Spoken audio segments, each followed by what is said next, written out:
Hi everybody, welcome back. I hope you enjoyed your 2 snow days off.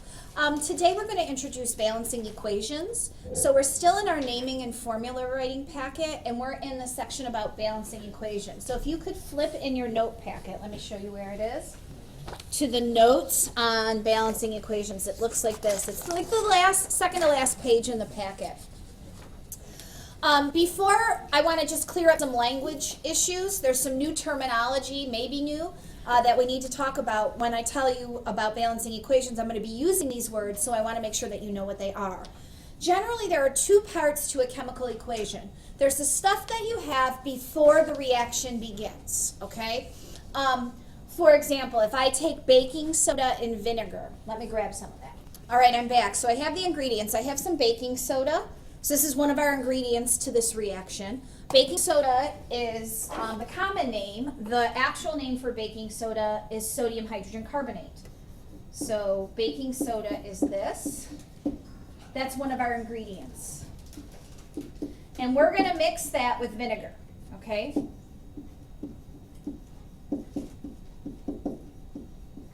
So those are our ingredients. Vinegar's chemical formula, the active ingredient, the part that's going to react in vinegar, is what we call acetic acid. And it has the formula CH3COOH or HC2H3O2. Either one of those is fine. One's consolidated, the other is not. Then there's an arrow. So everything that we're going to react before the reaction begins comes to the left of the arrow. What's going into the equation? And I called those ingredients just now, but in chemistry we call those reactants. They are the things that you have before the reaction begins. We have reactants, okay? So I'll put some baking soda in here, and I'm sure you've seen this before, and I'll throw some vinegar. Here's our vinegar, okay? Baking soda vinegar. Now, in order for these to react, they must come in contact with one another. Okay, so while the reaction's occurring, we kind of have this arrow. And if you've never seen it before, I'll just dump some in here for you. Okay, you can see that we get a lot of bubbling, a lot of fizzing going on. Bubbling and fizzing are evidence of a chemical reaction. We are making something new. And what those bubbles are carbon dioxide bubbles. You also made water, and you made something called sodium acetate. Okay? These are your new things, the new things that you produced. And the new things that you produced after the reaction's over are known as products, and those are found on the right side of the arrow. Okay? So the arrow sort of separates what you have before the reaction with what you have after the reaction. The reactants from the products, okay? So really, the arrow is the separator of the reaction. These are your reactants. Lead 2 nitrate and potassium iodide are reacting, and they are producing these 2 products. Products are found to the right. We're making lead 2 iodide and potassium nitrate, okay? So these are your reactants, these are your products. In this reaction, your reactants are methane gas, which is the CH4, and oxygen. So it's combustion, you're burning, and you're making carbon dioxide, water, and heat. These are your products. Okay? So that's, first of all, it's very important that you know the difference between reactants and products. Reactants are what you have before, products are what you have after. Second thing is that all equations must obey the law of conservation of mass. What you have in terms of the number of atoms of each reactant before the reaction must equal the number of atoms of each product you have after the reaction.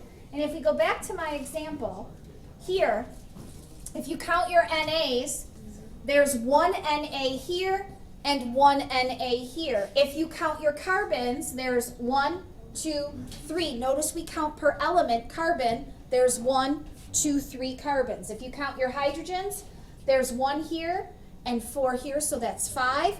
There's 2 here and 3 here, that's 5. There's 3 oxygens there and 2 there, that's 5. There's 2 and 1, that's 3, 4, 5. So what you notice is the total number of atoms of each element in my reactants on the left side equals the total number of atoms of my products on the right side, which means I have obeyed the law of conservation of mass. Matter was not created. I don't have extras over here. Matter was not destroyed. I don't have extras over here. So if you write an equation and that's not true, then you're going to have to balance it to make it true, because you cannot violate the law of conservation of mass. So that's why we need to balance equations. Bye, Kaylin. The only thing you could do when you balance an equation if it's not right is change the big numbers that come in front of things. They're called coefficients. Coefficients are the big numbers that are present in front of a chemical formula. And coefficients get applied to everybody in the whole formula. The total number of atoms of an element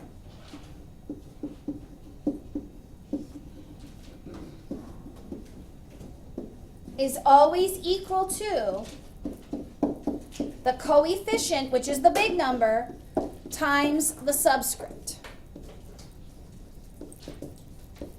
So when we balance, that's what we're going to be modifying, changing. You can add, remove, or change a coefficient. In order to balance, you cannot change subscripts.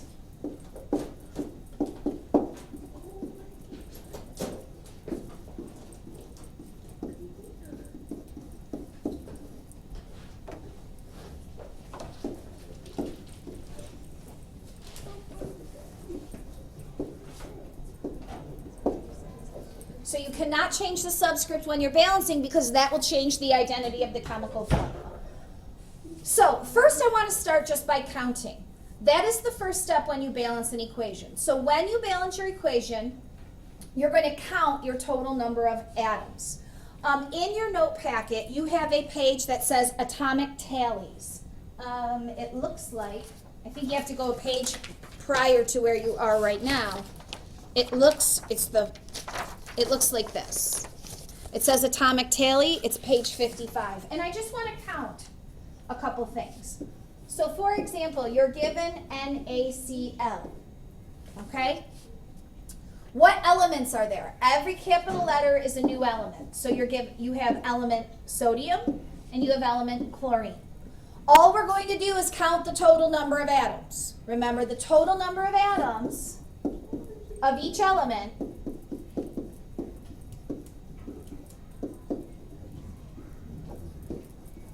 is that element's coefficient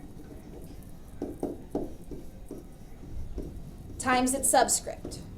If there is no coefficient, it's a 1. If there is no subscript, it's a 1. We just really don't write 1s. So Na does not have a little number, a subscript. So there's 1 Na.